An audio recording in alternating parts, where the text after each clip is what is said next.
Spain off a couple of screens. Esquivel to Garcia. Off the deflection. Los Fresnos comes back and wins. Now Santa Maria will put up a three. Bang! Santa Maria! There's Warner. Here comes a headed jam. Counted for two. Field. Adios! And the Falcons win on a walk-off. And it's saved. What a game. Smack to the left. That is gone. Rafa Perez. That's my play. Off the backboard. Counting and a win. And a win. Brian Perez wins the game for the Santa Rosa Warriors, and they go nuts. And why not? Well, welcome one and all once again to a little bit of, well, sports talk here from Luke Fruia Motors, Luke Fruia Buick GMC and Cadillac. If you're in the market for a new car, well, come check it out. It's a good day here today on this beautiful Wednesday afternoon here in Brownsville, Texas. Of course, the wind is the wind here today. It's probably, let's triple check it to be exact, wind expected. And we're trying to get exactly your wind forecast. It's supposed to be windy all the way up until at least 5, and it will calm down today. But I was just trying to give you all exactly the mile per hour outside. It's when I was coming over here, it was blowing my car kind of back and forth a little bit. So that's always exciting when you're on the road, and that's exactly what it is. Southeast at 15 miles per hour. That feels about right for just how windy it was coming up here.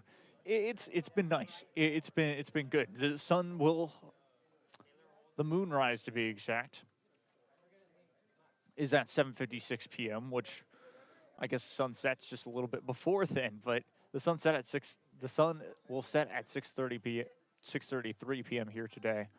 And yeah, that's your little forecast update. It's honestly, besides the wind, it's not too bad. 86 degrees Fahrenheit, partly cloudy outside. I mean, it's nice.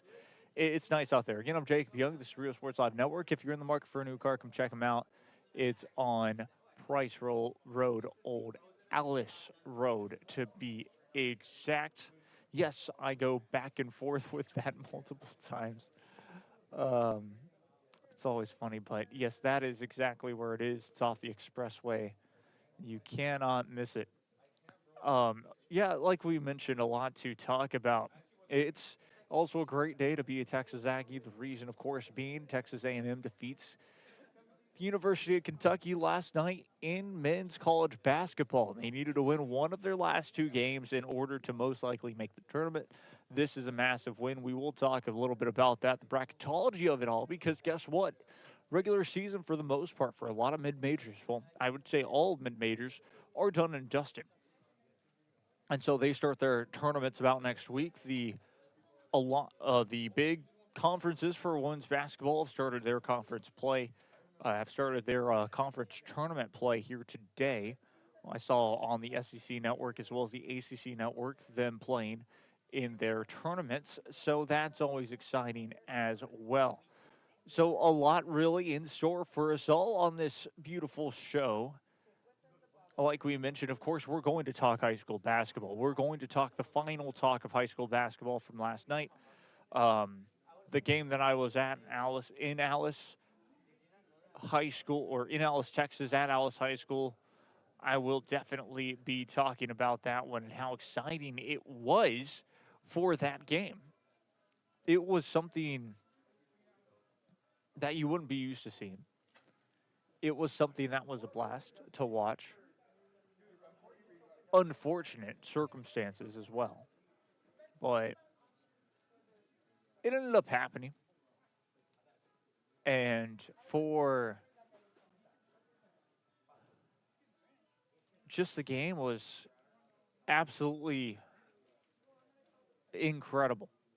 The atmosphere was something. Like I mentioned, we'll talk about that. We'll talk about that down the line as well. That's going to be really our first topic. Of course, we will also talk soccer and a little bit from around the RSL network. What does that mean? Well, what is in store for you all this weekend. And get excited because not only is it the closing part of soccer season with about 2 weeks left at most, but it is also the beautiful, beautiful baseball season. Softball season is in full swing already. I was in Alice, of course, last night. We were driving back from the game, and you can hear the PA announcer from the softball field, of course, announcing the players coming up. I believe that was at least the softball field. It's what it looked like in Alice. And by the way, here's a fun fact. Alice High School, they're getting an upgrade for their football stadium. That's going to be behind. It's going to be on campus, too. And the press box is already built. It looks absolutely phenomenal. And that is awesome to see. They were having, of course, their soccer matches at a smaller field on campus. But, of course, that's definitely not where they play their football games, if I had to imagine. Way too short, way too small of a field. It reminds me of the practice fields from Harlingen High School, Brownsville Veterans Memorial, Lopez. Though, that big of a field. So looking forward to that for them. They're getting the upgrades. The Coyotes are getting the upgrades that they deserve. They've been very successful at a lot of sports, including football, and something to, of course, keep an eye on. Now, what is in store for Rio Sports Live Network this weekend? Well, we have some baseball in store for you guys. Like I mentioned, of course, Thursday, March 5th, tomorrow, 10 a.m. is when things start. Edinburgh Vela is where the tournament will be at for the first part. That's going to be by John T. and Bert Ruiz, as well as a lot of them getting kind of mixed in with also John T. and Kane Torres. So it's pretty cool. That goes all the way to 8 p.m. And we will have two baseball games at Edinburgh High School, 5:30 and 8 p.m. That's going to be Bishop and La Jolla High School. I'm going to be covering that one, as well as PSA North and Edinburgh High School. That's going to be 5:30 and 8 p.m. Thursday. And then I'll be there all day Friday for some baseball. And I'll be at Edinburgh Vela for that game.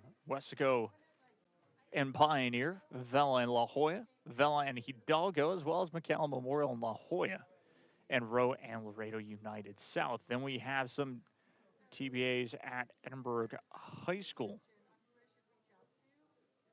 which will be interesting. That's on Friday as well. We'll see how that works, because one says Edinburgh High School, another one says Edinburgh Vela.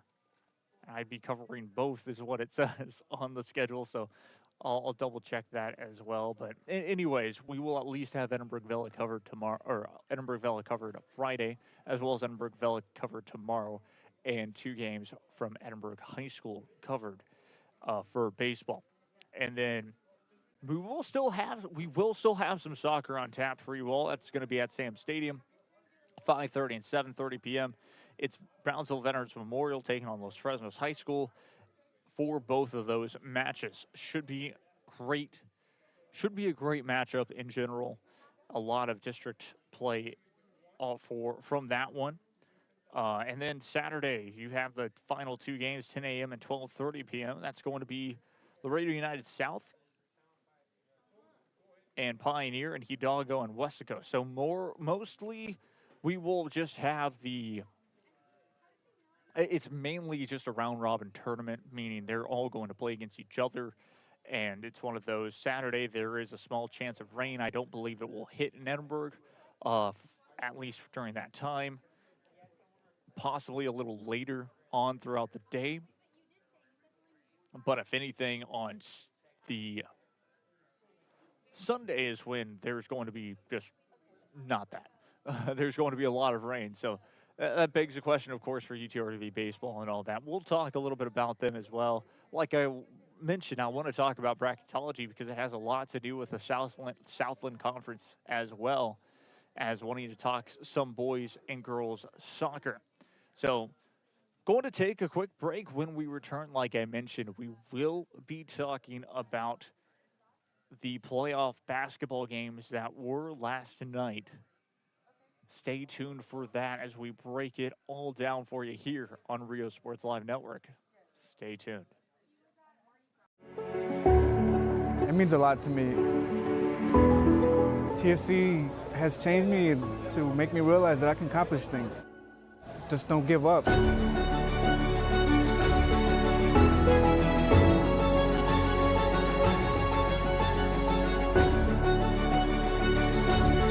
come a long way from where I was to what I am now, and there's no limit to where I'm going.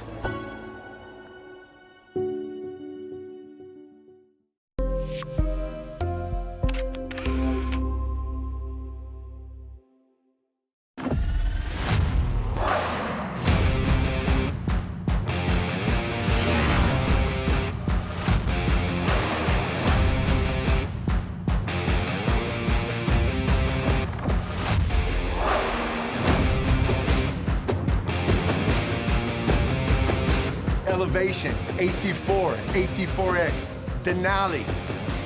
Case closed. Fruia GMC, we're professional grade.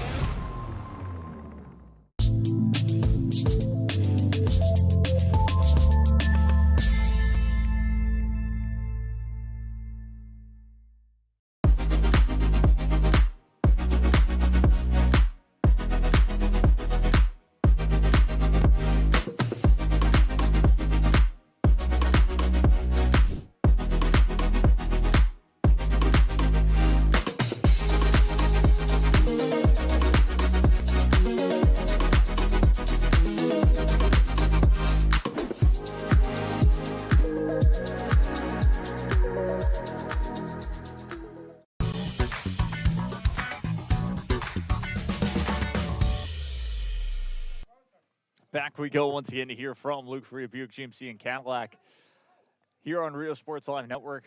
A ton to talk about, like we mentioned, and our first topic of the day is the one that I think everybody's been waiting for, and that's talking about, of course, playoff basketball from last night for the boys basketball side of things. The final two RGV teams played last night in the regional semifinals. The rest had been eliminated. Then there were just two in the RGV. In the Sweet 16, and oh, how sweet it was.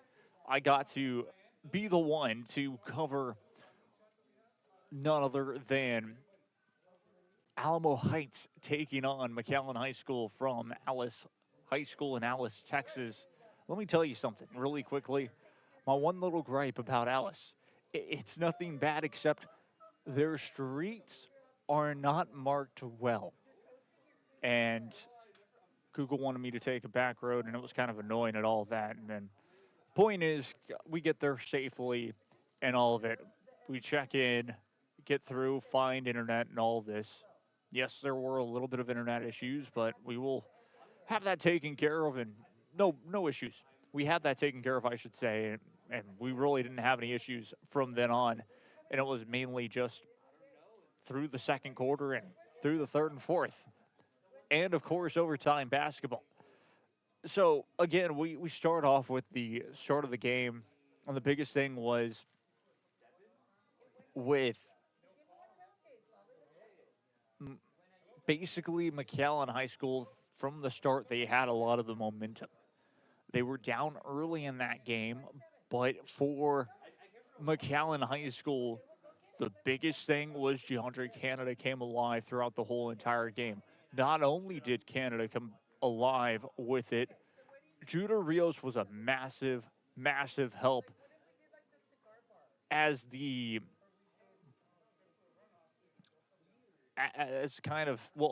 point guard, as the general at that time, being able to inbound the basketball, passing it around. Now, what I would have liked to see for Mac High throughout that game is a lot more with their shot selection. They were able to force turnovers on the defensive side and a couple of missed opportunities on that offensive front, but for the most part, giving up open looks at threes to try to drive it underneath the basket is fine. But when I've seen them play, is when I saw them play during, of course, the regular season, they didn't miss those opportunities, or they didn't give up those opportunities. They took advantage of them more, the Bulldogs did. And there were missed threes early on in the game from both sides. And even Alamo Heights missed some open looks. Open twos as well. It was a very evenly matched game throughout that first quarter of play. But the Bulldogs were able to hold that lead early. And that was a big thing in general. Let me see if basically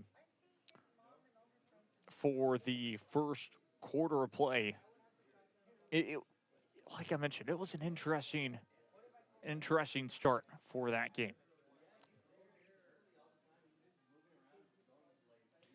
Because for McAllen Memorial to have that type of opportunity,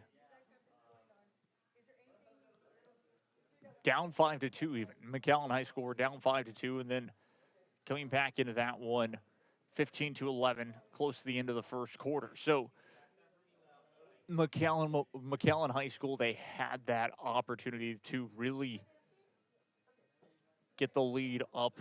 Just looking back at it again, just taking their time, turned it over in tough situations too.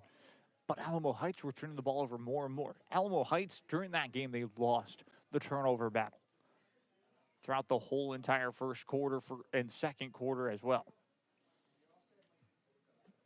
The Bulldogs led 21-15 and led by as much as 10 throughout the game. It was a big advantage for the Bulldogs. It was. But the second half comes along, and the really for Alamo Heights, they made their tactical change that they needed to. Making that change, allowing to get back into the game. Here comes the third quarter of play, and climbing back into the lead. It was 35-29 at one point. It was 35-25 at one point too. And then all of a sudden it was a 2-point game with 2 minutes to go in the fourth quarter. McAllen High School, what they did was tried to waste as much time as possible in each possession, gave up open looks and shots that at times they should have taken, being a little too conservative with the lead. That's really what hurt McAllen High School in the end. As they were too conservative with the lead. There's no shot clock in high school basketball. And that hurt Mac High yesterday. That hurt Mac High last night. The Bulldogs had a couple of opportunities to win the game. 1 for 2 on free throws for the most part all night long. A couple of players were able to go 2 for 2 from the line on some trips, but again, going 1 for 2 on most. Those were, you tally up those misses. About 4 points missed off of those. 2 open layups missed. That's 4 points right there. It's about 8 points missed in total for the Mackay Bulldogs just off of those shots alone. So it gave Alamo Heights an opportunity to tie up the game at 49 apiece. They did exactly that. And even then, McAllen High School, they took back the lead. 52-49, if I'm not mistaken. It was around that or something like it. 52-51. And then it was a foul committed that ended up making it 52-52, missing the free throw with only seconds to go. And Mackay takes a half-court heave, and it hits the back of the rim and rolls off the rim. We head to overtime. And overtime, I even thought of it in my head. I was thinking, well, the Bulldogs, they have this one now. Or, sorry, the Alamo Heights, they have this one now because it felt like the momentum was shifting. And slowly but surely it was. Mackay still made some key plays in that overtime period to keep up with them and to have the lead, but it didn't work out in the end. And so Alamo Heights make the shots that gave them the lead, gave them the opportunity, and then all of a sudden, the Bulldogs missed opportunities in overtime. Alamo Heights took advantage of it. They led by one, got fouled, had an opportunity. And the Mackay Bulldogs had an opportunity to tie it up too. DeAndre Canada has an open look for three, fakes it and tries to drive forward, and a charging foul. Winning Stahl holds his own in the middle, and it was a charging foul, and that was all she wrote. Alamo Heights advance to play against their rivals of San Antonio Veterans Memorial. San Antonio Veterans Memorial were over in Corpus Christi, Texas, taking on Harlingen South High School. Harlingen South High School, we're going back and forth with weren't necessarily going back and forth, but they made that long run up into the regional semifinals. It looked like that was probably where they were going to end. And San Antonio Veterans Memorial shut down Harlingen South High School as best as possible, only allowing Harlingen South, I believe, in the first half to have 16 points. It was a dominant performance from San Antonio Veterans Memorial, and sure enough, it was a victory for San Antonio Veterans Memorial. They take the win, and it is now a little bit of a district rivalry for the regional finals. We've seen it before. We've seen it before in soccer. Now we'll see it again in basketball for the boys basketball side of things, and we're looking forward to it. Or at least I'm looking forward to it just in general because both of those two teams, it's different. One is 0-2 against the other coming into it. So it's a little bit of, it's going to be a good match for that. RSL Network won't be covering it, of course, but other than that, it's still going to be fun to see how it all plays out in the end. Now, moving on from that. As the basketball season, of course, comes to a close, what opens up is the closing stages of soccer. And the closing stages of the soccer is very interesting. We go back to it again because one team that's on everyone's mind, that keeps on winning, is not just Progresso, but it is of Brownsville Lopez. The reason of why I bring up Brownsville Lopez is because Brownsville Lopez, they're in this situation right now where they're still not even 500 because of the forfeits. 9-10 overall, 9-5 in district. They're finally third place in district and have a very good opportunity to, well, make it to the playoffs in a good spot. Yes, of course, you look back at it and can say, oh, well, this team deserves to be number one in that district in general. And I would say I agree, but I think this is best for this district in general because with 31 or 32-5A, we all knew that coming into this district from fourth to first, there is that situation of anybody can beat anybody. And on top of that, not only can anyone beat anyone, but the district in general, a fourth seed can win district in another district. Third place can do the same thing, and even second place. And that's how powerful this district is and how great these teams are. Porter, of course, 15-0 in district play. 11-3-1 is Brownsville Rivera. They've had some very difficult matches in general for themselves, but being in second place is big. Lopez, of course, at third, and the final spot right now is still with Harlingen South and Donna North on the outside looking in, according to Max Preps. This is a district that can really still go anywhere, including one team from this district is going to miss out and can be a playoff contender in any other district, like I mentioned. That's how good this district is for 5A Region 4, District 32, 5A. It's going to be good.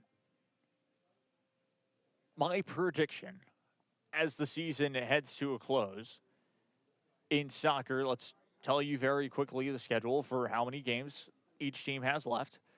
3 more games left for these teams, including, of course, Brownsville Lopez, where they play on the 6th this Friday against Edcal Chelsea. They play on the 10th against Mercedes, and they play on the 13th against Donna. Those 3 games will determine where Brownsville Lopez finish in district. Even if they win all 3, they will not be winning district, but there's a possibility of at least getting a number 2 seed. Here's something interesting, and we've seen this matchup before, and we've seen it exactly play out this way too. Brownsville Lopez, they can be a 3 seed. Sherryland High School have a chance of only getting a 2 seed. They defeated their rivals Pioneer in their last game. I bring this up because 2v3, that is one of the most common matchups we've seen in recent memory, have been both of those 2 schools playing against each other in the playoffs. I remember being at one of them. It was the craziest playoff game I think I've ever covered in my early career. Why do I bring it up again? It was red card, 2 red cards against Sherryland High School. And they defeated Lopez in extra time. It's wild. It really is wild when it comes down to it. And I'm so excited that that could potentially be a playoff matchup. Because it's just has been historically a great matchup either way. Pioneer Diamondbacks still holding strong in 31-5A, even with that loss. But again, for Lopez, there's a chance that Lopez can get that 3 seed, can potentially get, of course, a 2 seed if they win out. I would expect that because of where Brownsville Rivera are at 11-3-1. And with both of them, well, really, Lopez holding the favorable schedule for the end of it. Because for Rivera, they still have Mercedes, Pace, and Wesco East. It's not the easiest, but it is doable for all of these teams. So really, if all 3 of them win, who knows? Looking forward to this game, though. Looking forward to all of them and the rest of the season. Let's, of course, talk about the girls' soccer side of things we have before. And, of course, we will always start off with 31-5A. McAllen Memorial as well as McAllen High School. This is going to be very exciting for girls' soccer. And I bring this district up because of the fact it has the most viable chance of teams, multiple teams, maybe 3, go to the regional semifinals at least. That is the norm for most of these teams in District 31-5A. It has happened several times throughout the years, and that is why I always bring it up. Harlingen South used to be that team that was always on that cusp of going to state. They were in 6A at the time. Now it's 5A, and some say it's easier, but it's not. A lot of teams have moved down to 5A, and it's about the same, if not tougher competition than it is in 6A. That is a hot take in itself. I will not touch that. But we go back to it. For McAllen Memorial, according to Max Prep, they have 2 more games left. It's at PSJ North this Friday. And then, of course, on the 13th, they play host to their rivals, Mac High, for most likely district. Because it's an interesting district matchup in the sense of all Mac High have to do is win by more than 1 goal to 0, if I'm not mistaken, because of the head-to-head and the goal differential from that first match. So, we go into the standings, which is what I really wanted to get into in general for this district. According to Max Preps, of course, McAllen Memorial, Mac High, we knew that coming into it. 14-0 for McAllen Memorial. Mac High have not lost a match since, and they are 13-1. As for Rowe,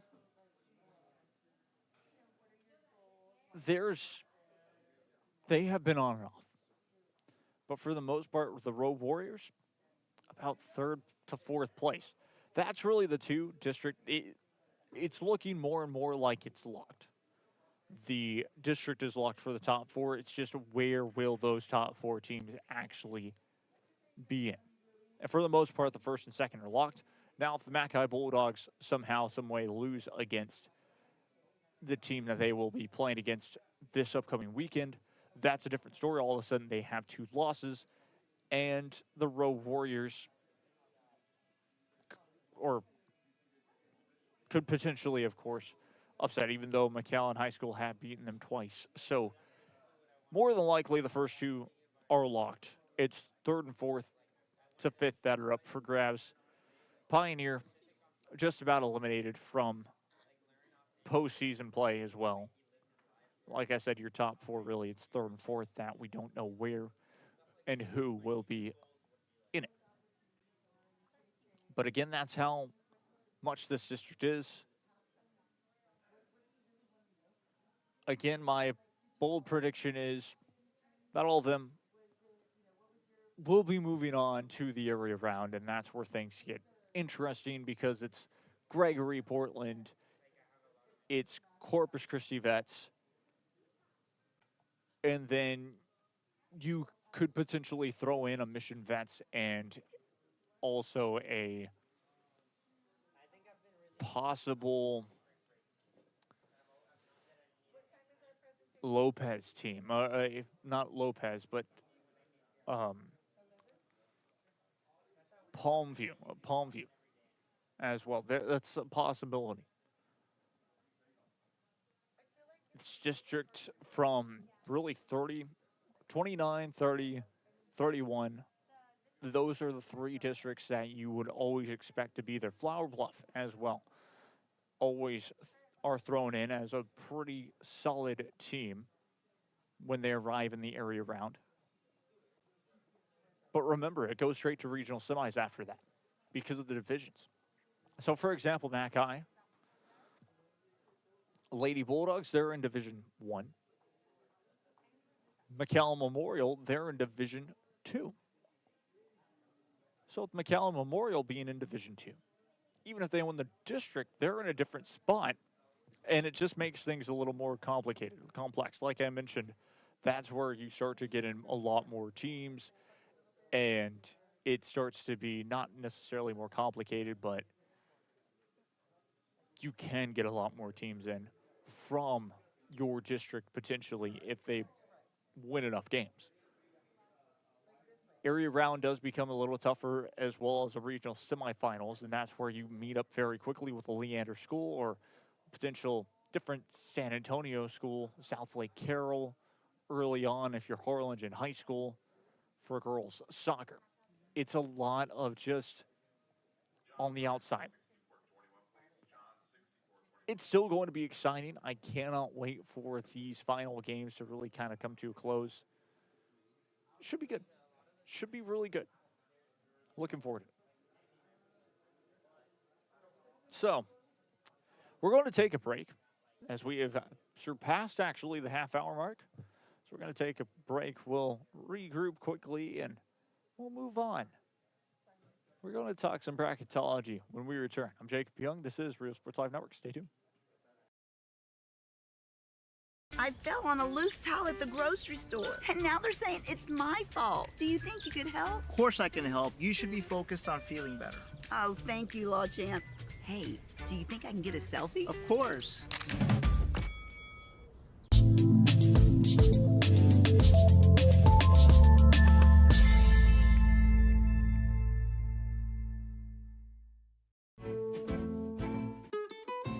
This is the island where adulting takes its own vacation. South Padre is more than an island. It's the island.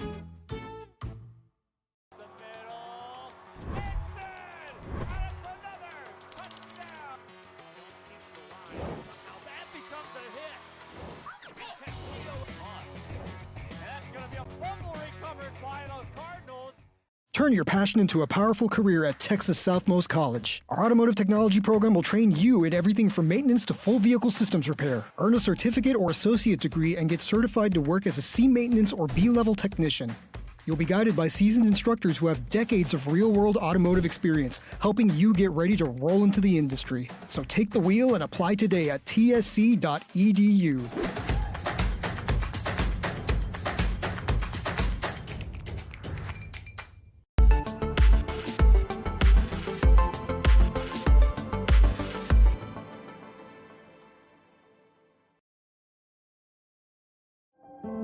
No importa en cuál etapa de tu vida te encuentres, Texas Southmost College está aquí para ayudarte a progresar.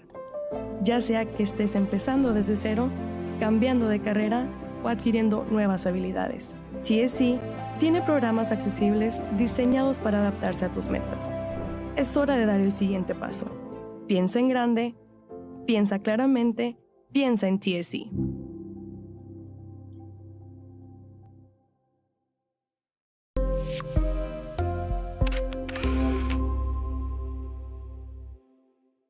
Kenny Perez came from a small town in Texas. At Kenny Perez Law, we won't stop fighting until our clients get what's rightfully theirs. We're right by your side, no matter what.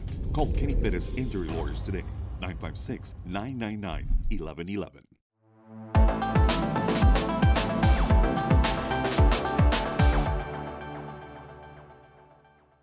Permatemp Personnel Services has been servicing local businesses for the past 29 years. Leave the hiring to us. Let us become your personal hiring guru. We have a network of skilled employees to fit your needs. Your success is our strategy. Don't hesitate, call us now. Back we go once again to hear from Luke Fruia, Buick GMC and Cadillac. I'm Jacob Young. This is Real Sports Live Network. Of course, Talkin Sports breaking down halfway through, of course, this week to be exact. It's a beautiful Wednesday. Once again, we talked about it, 15-mile-per-hour wind gusts. But it's been very nice indeed throughout the valley, even with the wind. We mentioned it coming into this. We are talking bracketology today. Your first four so far, and this is, of course, by CBS Sports. I always love to use them because it feels like they're the most accurate compared to, well, what do you think? March Madness is always on CBS. It's always on CBS Sports. You have all of them, basically, the committee and everything. It just, I like it. It's simple. It feels like it. Of course, a lot can change. We don't know who's going to be in the tournament yet. We have no idea, but we can know basically who's mainly locked in and all that fun stuff. So let's go into it. First four so far. This is, of course, this was updated on March 4th at 10:41 a.m. So this morning there are games tonight, but for the most part, a lot of the big games happened last night and Monday. So the first four, you have TCU,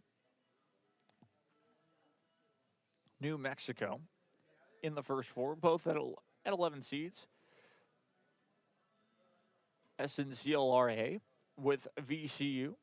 Then, of course, you have LIU with BCU.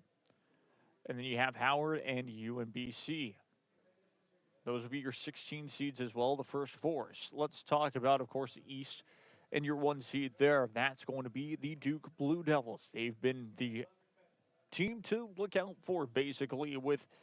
Mary, California. That would be an 8 seed, with Ohio State being a 9 seed, Vandy being a 5 seed, Belmont being a 12 seed, Bama being a 4 seed, Liberty being a 13 seed. How about Louisville being a 6 seed and Iowa State being a 3? With Navy a 14 and UGA as a 7 and UCF as a 10, with Illinois as a 2. CARK with a 15. The South region would be UConn.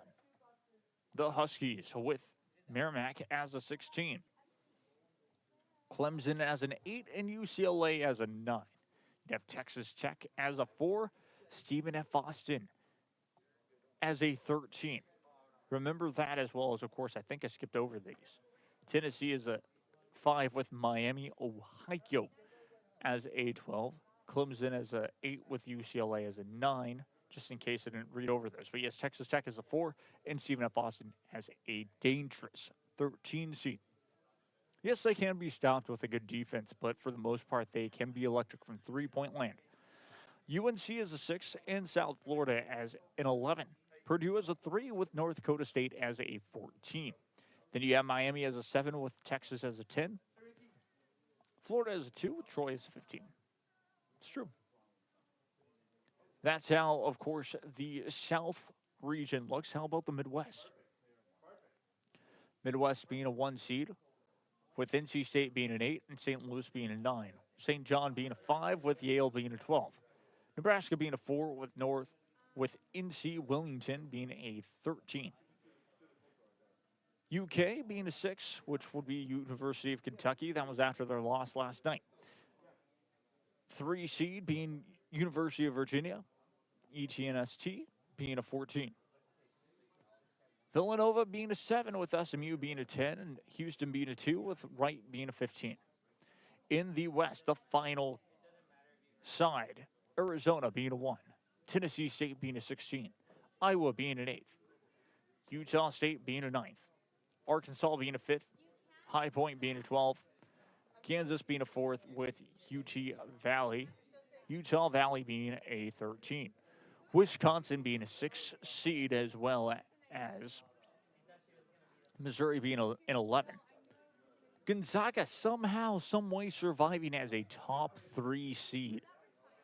Blows my mind. They've had a lot more losses, and somehow they are still expected to be a 3, with UC Irvine being a 14. How about BYU taking on Texas A&M? That would be one of the most classic matchups you could ever think of in the first round. BYU being a 7, Texas A&M would be a 10. And Michigan State would be a 2, with Portland State being a 15. Again, I go back to it. The way that the net rankings have been, yes, it's not all.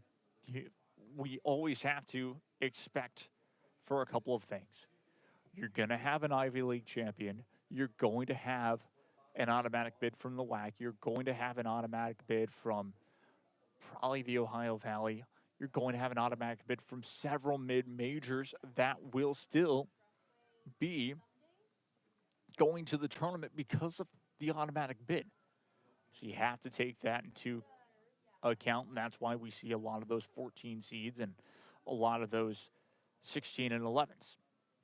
So I understand why they still would expect to not have 2 teams from the Southland Conference go, because if it does happen, and I believe that this can be, is that Stephen F. Austin play against McNeese State in the final, Stephen F. Austin win. They have the automatic bid, plus they already had the great net ranking, and on top of that, we're most likely, if they had lost that, as a 13 seed, would have probably gone up to a 16 seed. Maybe it snuck in there. And so, Southland would lock in 1 no matter what. And especially if Stephen F. Austin win, that's a lock automatically. Now, for the other one, which is none other than with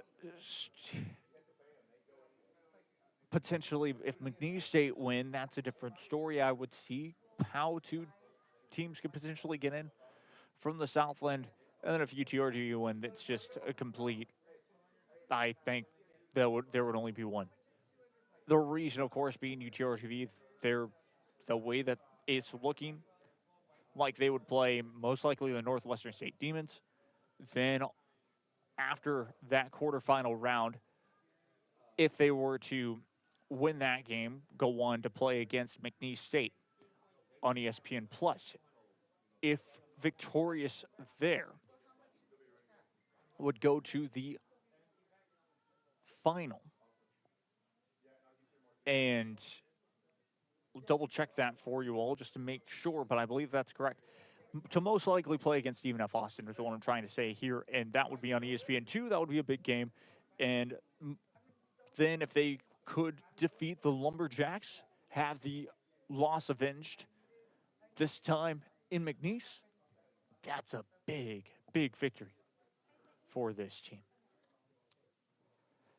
And that's the way that I think a lot of us can see that happening, but it's such an outside chance, probably will not. Looking back at it once again, that's exactly what, yes, indeed, for the men's basketball tournament, yes, UTRGV would most likely play Northwestern State. I would expect them to beat Nichols. And then if they were to win that one, would play in the semifinals against McNeese State on ESPN Plus.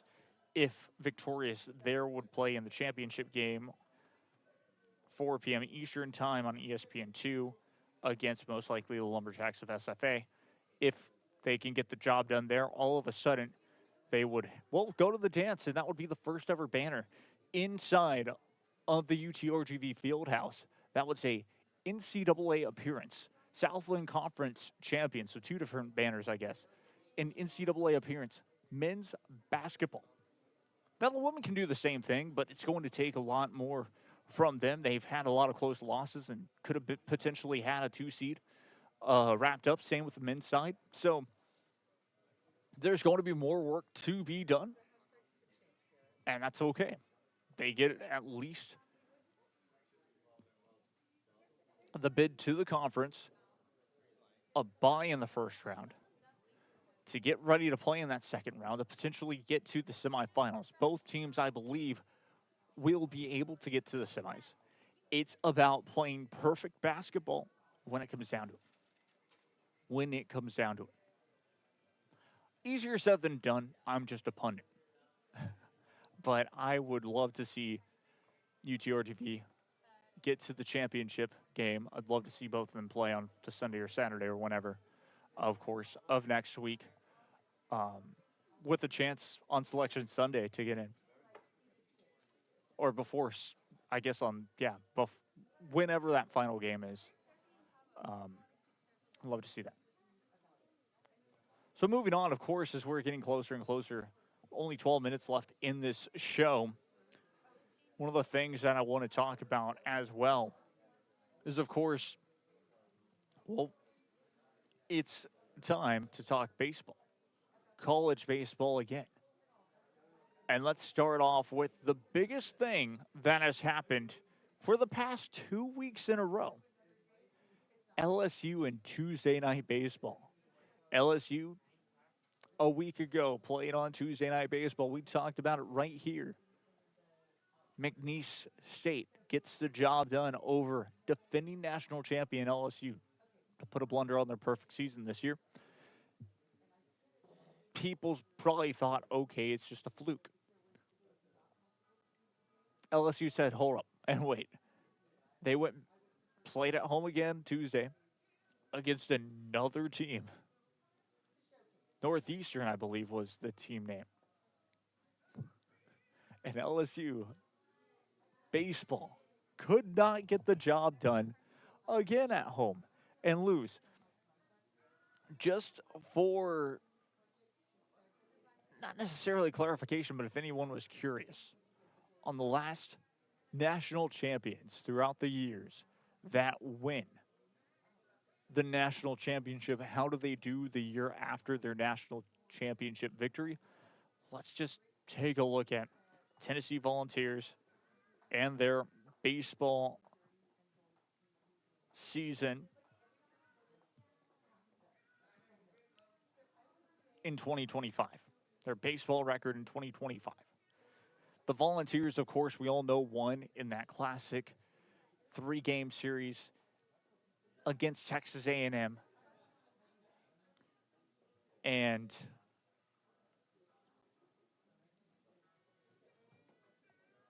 did a pretty good job. They went 46-19 overall. And so they had a solid year making the tournament and being able to, all the way down, go in and host a regional, which is always what a team wants to do. But then played against a team in the Super region. Arkansas Razorbacks, the number 3 Arkansas Razorbacks in the Fayetteville Super, and ended up losing in 2 games, 4-3 on Saturday, 11-4 on that Sunday. And so, of course, they didn't have the biggest cursed season after winning a national championship. LSU's done it before. Vanderbilt's done it before. Multiple teams have done it before. Texas A&M, technically, they get to the finals. They had that curse instead and had a lot of players injured, did not make the NCAA tournament. I think missed out on the SEC tournament, potentially. It was a frustrating season for them, and now Texas A&M starting off strong in the regular season. Of course, non-conference play, and we'll head into conference play, I believe, very, very soon. And I believe we'll start conference play this weekend. And we'll hopefully get the job done. That will be fun. So I'm looking forward to, of course, this baseball. I go back to it. And of course, finally went to my first baseball game since 2019 for UTRGV. And that was back when UTRGV were still in the WAC conference. They played against the, I believe, Utah Valley or Chicago State. That's who it was. It was against Chicago State. And then ended up not doing too hot in general, but they still got the job done. In general, point is, finally, UTRGV are stacking up wins. They stacked up last season, getting a chance to host part of the tournament, which was fun, and they did exactly that, which is great. Looking forward to it. And again, didn't start off hot in conference play so far. Getting swept by Lamar in Brenham, Texas, not what you want to have happen. The next week, of course, finally got the job done on Tuesday, which was last night against Texas Southern, a game that they needed to win, because if it was a loss, that would have hurt their RPI. No net rankings just yet in baseball, but the RPI, UTRGV cannot gain anything from winning these games. They can only lose everything if, again, they lose against Texas Southern. Unfortunate. But UTRGV, of course, over that weekend, they had a chance to honestly defeat Lamar in both games and could not get it done. They lost by small margins and won by 2 last night. Now tonight, of course, they're calling it their Western night. So that should be fun for some baseball. Looking forward to it. Hopefully if they can get the job done for a victory. And if UTRGV are able to do that, all of a sudden they sweep Texas Southern, and we'll head on to Friday at home against, bringing in New Orleans. New Orleans for the Southland Conference baseball. They've been doing a pretty good job. And we're a hot team last year, hot commodity last year, and we'll be looking to do the same thing this year against none other than UTRGV and everybody else. Let's take a look at it really quickly. for New Orleans baseball.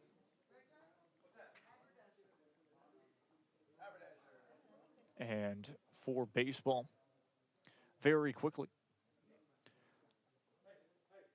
the Privateers have been doing a solid job. Going down once again.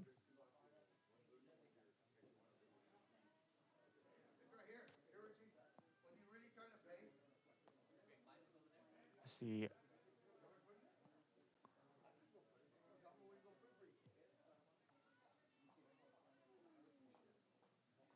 Yes, they were able to get the job done against Jackson State. So that was a key victory for them as well. So Privateers looking good.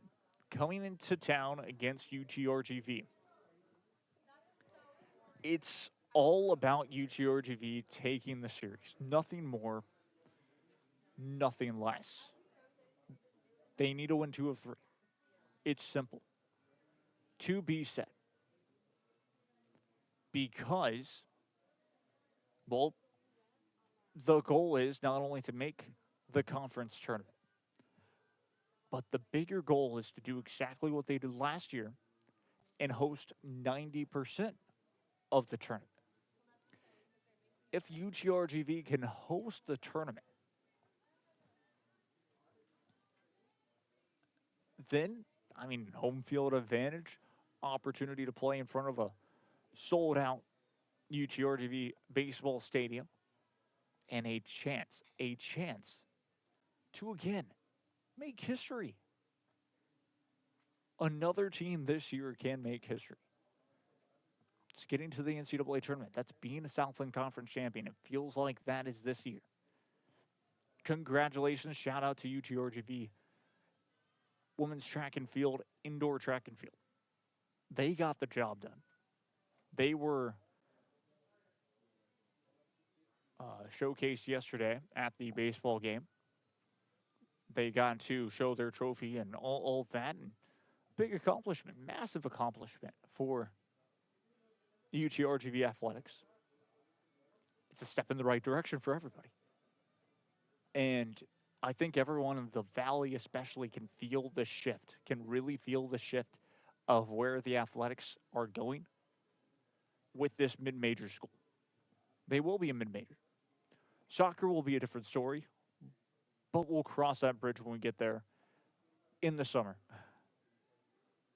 I'm looking forward as well, speaking about that, to seeing what the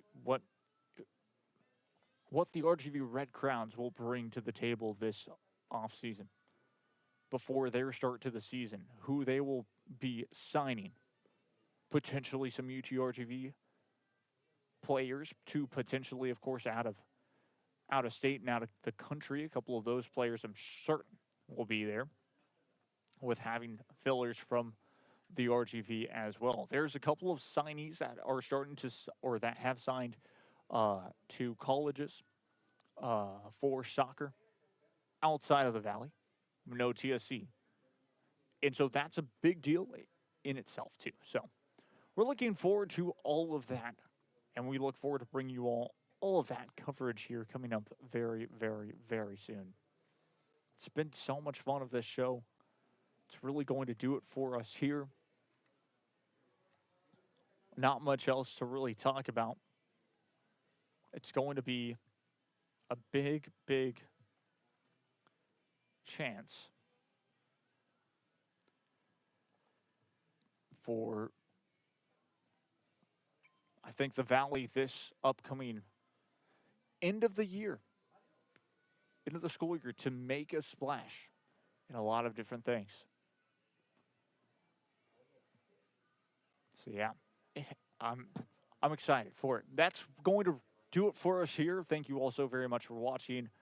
It's been a beautiful day once again here at Luke Fruia Buick GMC in Cadillac. If you're in the market for a new car, come check us out. Thank you all so very much for watching. Thank, again, Luke Fruia Buick GMC in Cadillac for allowing us to do this show here. We will have on some guests here very, very soon. I can definitely account to that, and looking forward to it. But yeah, that will do it for us. I've been Jacob Young. This has been a Real Sports Live presentation. And until next time, we will see you all very, very soon. Take care.